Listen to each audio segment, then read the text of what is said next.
15 मार्च की सुनवाई, सरकार की जग हंसाई। नमस्कार और आदाब आप तमाम दर्शक बंधुओं को। मैं हूं एसके चौधरी। साथियों, इन दिनों बिहार के तमाम नियोजित शिक्षक वर्सेस बिहार सरकार पटना उच्च न्यायालय में एक भयानक जंग चल रही है और उसी के क्रम में आज दूसरे दिन तमाम नियोजित शिक्षक और बिहार सरकार के बीच बड़ी बहस होने वाली है। और 15 मार्च को जो भी बहस होने वाले हैं उसमें बिहार सरकार की जग हंसाई होगी। आखिर कैसे जग हंसाई होगी, आज के इस वीडियो में हम इसी का खुलासा करेंगे। इससे पहले आप तमाम नियोजित शिक्षक और साथ साथ शिक्षा प्रेमियों से आग्रह होगा कि आप सभी जिन्होंने हमारे इस चैनल सुसत्य वचन को अभी तक सब्सक्राइब नहीं किए हैं वो कृपया सब्सक्राइब कर ले और हमारे सब्सक्राइबर्स की भी संख्या लाख जितना जल्द हो पूरा करने का कृपा करें।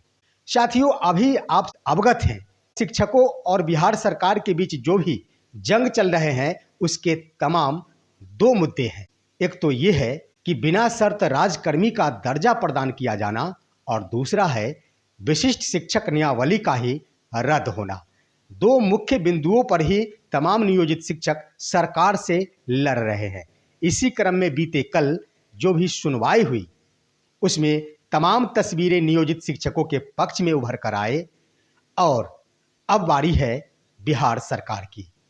तो हम आपको बता दें और पहले भी कहते आए हैं कि बिहार सरकार की ओर से तमाम शिक्षकों को उलझाने का प्रयास किया जा रहा है और इस मुकदमे को लंबे खींचने का प्रयास किया जा रहा है। इसी क्रम में आज 15 मार्च को सबसे पहले नियोजित शिक्षकों की ओर से भी पक्ष रखे जाएंगे।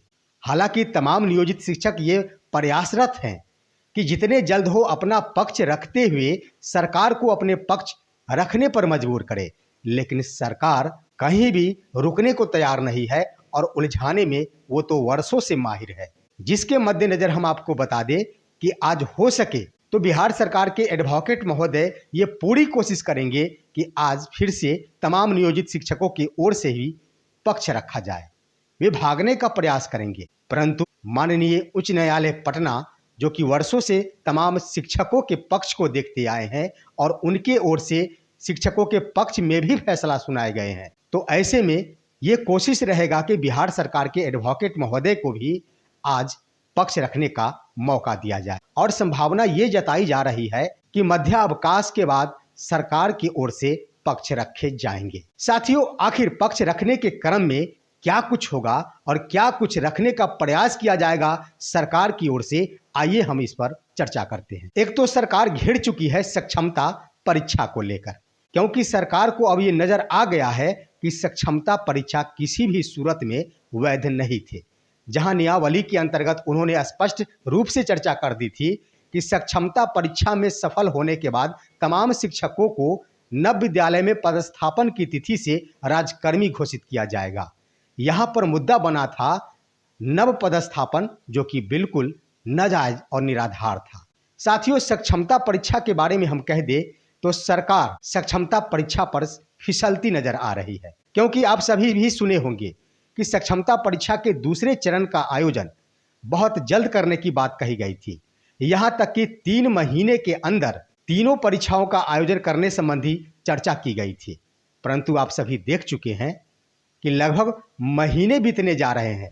26 फरवरी से प्रथम चरण के परीक्षा प्रारंभ हुए थे और आज 15 मार्च हो गए, लेकिन अभी तक द्वितीय चरण का फॉर्म अप्लाई का नोटिफिकेशन भी जारी नहीं किया गया। इसका कारण क्या है? साथियों, सरकार उस वक्त सक्षमता परीक्षा के बारे में पूरी तरह समझ गई कि ये बिल्कुल निराधार है और इस मामले पर हम फंस सकते हैं, जब काउंटर एफिडेविट की मांग माननीय पटना उच्च न्यायालय द्वारा बिहार सरकार से की गई। जब काउंटर एफिडेविट की मांग की गई उसी वक्त सरकार ने निर्णय बदल दी और नोटिफिकेशन जारी नहीं की कि 7 मार्च से द्वितीय चरण के फॉर्म अप्लाई किए जाएंगे। और दूसरी ओर देखा जाए साथियों, तो आप सभी अवगत है कि शिक्षा विभाग की ओर से यह एक पत्र जारी किया गया था जिसमें एक शेड्यूल निर्धारित किया गया था कि 11 मार्च से लेकर 23 मार्च तक तमाम रिजल्ट की प्रक्रिया पूरी की जाएगी, जिसमें 11 मार्च को आंसर की जारी किए जाएंगे, इस पर आपत्ति मांगे जाएंगे। इसके बाद 23 मार्च 2024 को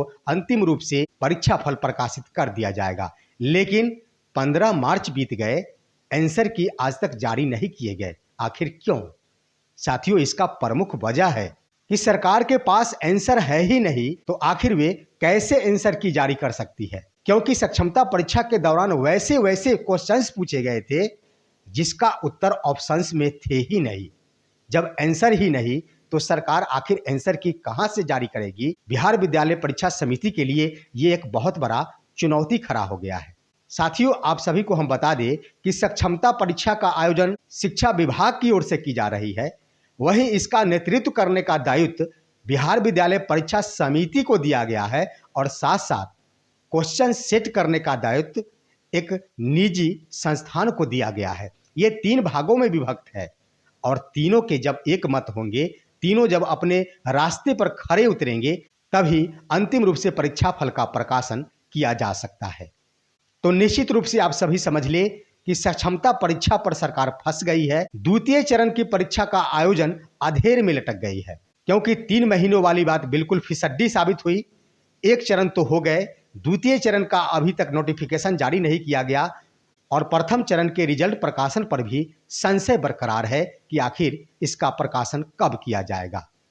लेकिन साथियों, हम आपको बता दें, माननीय पटना उच्च न्यायालय में जो भी बहस होंगे, अपने बहस के क्रम में बिहार सरकार के एडवोकेट महोदय कम से कम समय लेंगे तो 2 दिनों का अवश्य समय लेंगे, क्योंकि उनकी यह नियति है कि शिक्षकों को आर्थिक रूप से इतना प्रताड़ित किया जाए कि शिक्षक उसमें सक्षम ही नहीं हो पाए और बीच रास्ते में ही मुकदमे को छोड़कर फरार हो जाए और हम अपनी ओर से जो भी पक्ष रखना हो रख सके और अपने पक्ष में फैसला ले ले। साथियों, उधर पटना उच्च न्यायालय भी सक्षमता परीक्षा को जरूर देख रही है। अगर 2 दिनों तक बिहार सरकार के एडवोकेट महोदय अपना पक्ष भी रखते हैं तो ऐसी बात नहीं कि जिस दिन पक्ष की समाप्ति बिहार सरकार की हो जाएगी उसी दिन फैसला सुना दिया जाएगा। हम आपको बता दें कि माननीय पटना उच्च न्यायालय द्वारा फैसला को सुरक्षित रखा जाएगा और ये फैसला उतने दिनों तक सुरक्षित रखा जाएगा जब तक सक्षमता परीक्षा का अंतिम रूप से रिजल्ट का प्रकाशन नहीं कर दिया जाए, क्योंकि हाई कोर्ट भी ये समझ चुकी है कि सरकार भाग रही है सक्षमता परीक्षा से और उधर सक्षमता परीक्षा तमाम शिक्षकों ने दे भी दी है। सिर्फ बसिर्फ 1.25 लाख की संख्या में शिक्षक हैं जो अभी तक सक्षमता परीक्षा में सम्मिलित नहीं हुए हैं और शिक्षकों की मांग है बिना शर्त राजकर्मी का दर्जा। तो हर हाल में अपने पक्ष में बिहार सरकार की ओर से ये बातें कही जाएंगी कि सक्षमता परीक्षा के आयोजन के बाद हम राजकर्मी का दर्जा देंगे और तमाम शिक्षकों का नव पदस्थापन होगा। यहीं पर सरकार फिसल जाएगी, क्योंकि नव पदस्थापन शिक्षकों के लिए कोई मुद्दा ही नहीं रह जाता। शिक्षक लगभग 20 वर्षों से कार्यरत है और 20 वर्षों के बाद उनको कहा जा रहा है नव पदस्थापन। ये कहीं से न्याय संगत नहीं प्रतीत होता है। तो जब नव पदस्थापन की बात समाप्त हो जाएगी तो हर हाल में जिला दर बदर की बातें भी समाप्त हो जाएगी और तब आ जाएगा मुद्दा ऐच्छिक स्थानांतरण के ऊपर। ऐच्छिक स्थानांतरण ही तमाम शिक्षकों के लिए लागू होंगे और उसके बाद आप सभी अवगत है कि सदन के अंतर्गत जो भी सुनवाई की जाती है उसमें शिक्षकों की ओर से यह पक्ष रखा जाता है कि नियमित शिक्षकों के भांति उनको वेतनमान देते हुए उनके समान सभी शर्तें लागू किया जाए। तो साथियों, नियमित शिक्षकों की भांति कह दिया जाए तो इसमें स्पष्ट है। तो सबसे बड़ा मुद्दा है समान काम का समान वेतन, यानी 9300 से 34,000 का वेतनमान। दूसरा है ऐच्छिक स्थानांतरण।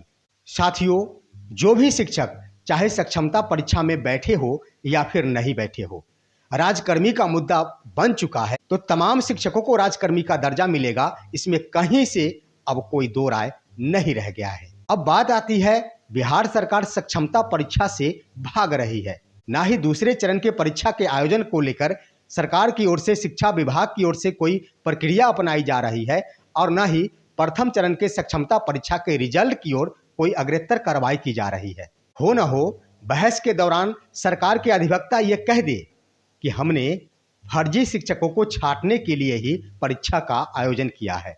साथियों, जिस वक्त ऐसी बात कही जाएगी, वास्तव में बिहार सरकार की जग हंसाई हो जाएगी, क्योंकि 20 वर्षों से कार्यरत शिक्षकों को जब सरकार फर्जीवाड़े को पकड़ न सकी तो क्या एक परीक्षा का आयोजन करते हुए फर्जीवाड़े को पकड़ सकती है? यहीं पर जग हंसाई होगी। और इतना ही नहीं, सक्षमता परीक्षा का ज्यों ही बिहार सरकार की ओर से दरकिनार किया जाएगा, जग हंसाई सामने नजर आ जाएगा। साथियों, इन तमाम बिंदुओं के आधार पर हम आप सभी को बता दें कि तमाम शिक्षकों को राजकर्मी का दर्जा तो मिलेंगे ही, और भले ही सक्षमता परीक्षा के नाम पर सरकार अब बिल्कुल फिसड्डी हो चुकी है, लेकिन परीक्षा लेकर फंस गई है बिहार सरकार। कतई अब उच्च न्यायालय पटना सक्षमता परीक्षा को छोड़ेंगे नहीं, क्योंकि जबरन और मजबूरन शिक्षकों की परीक्षा ली गई है। और जब तमाम शिक्षक परीक्षा में बैठ चुके हैं और यहीं पर माननीय उच्च न्यायालय पटना द्वारा समान काम के समान वेतन के रूप में न्याय निर्णय दिया जाएगा, और जब समान काम का समान वेतन का मुद्दा बन जाएगा तो इसके हकदार हो जाएंगे बिहार के तमाम 3.5 लाख नियोजित शिक्षक। साथियों, हम आपको बता दें कि पटना उच्च न्यायालय द्वारा निश्चित रूप से शिक्षकों के पक्ष में फैसले सुनाए जाएंगे, क्योंकि आप सभी अवगत है कि वर्ष 2017 में भी माननीय पटना उच्च न्यायालय ने वर्ष 2010 के प्रभाव से समान काम समान वेतन के फैसले दिए थे, और उच्च न्यायालय पटना अपने उस फैसले को बदलेंगे नहीं, और उनके लिए एक बार फिर से फैसला सुनाने का आधार बन चुका है सक्षमता परीक्षा। भले अब दोबारा सक्षमता परीक्षा का आयोजन सरकार करे या फिर ना करे, ये तो निश्चित है कि अब दोबारा करने की साहस नहीं करेगी बिहार सरकार, क्योंकि फंस चुकी है। और प्रथम चरण के परीक्षा के आधार पर ही तमाम शिक्षकों को समान काम का समान वेतन, ऐच्छिक स्थानांतरण और नियमित संवर्ग यानी जिला संवर्ग, जिसका उल्लेख उन्होंने विशिष्ट शिक्षक नियमावली में भी किया है, उनके अनुरूप तमाम सारी सुविधाएं प्रदान करने पर मजबूर हो जाएंगे बिहार सरकार। साथियों, चलते चलते वीडियो के अंत में हम आप सभी को बता दें कि बिहार सरकार की ओर से इस मुकदमे को लंबे खींचने के प्रयास किए जाएंगे, और हर हाल में तमाम शिक्षकों को पीछे भगाने पर मजबूर करने का प्रयास किया जाएगा। परंतु जहां तक हमें खबर मिली है, तमाम बिहार के नियोजित शिक्षक कमर कस के तैयार है, चाहे वो तन से हो, चाहे वो मन से हो या फिर धन से हो, क्योंकि कोर्ट की लड़ाई हमेशा तथ्य, धैर्य और पैसों से होती है। साथियों, हमें आशा है कि आप सभी अपने इस लड़ाई में जी जान अवश्य लड़ाएंगे और सरकार को धूल चटाकर ही रहेंगे। हमारे इस वीडियो को लाइक करेंगे और अपने जीत के लिए आप सभी का क्या कहना है आप कमेंट बॉक्स में लिखेंगे। हमारे इस वीडियो को तमाम दोस्तों के पास शेयर कर देंगे। हम फिर मिलेंगे आपसे अगले वीडियो में, तब तक के लिए कहते हैं जय हिंद, जय भारत दोस्तों।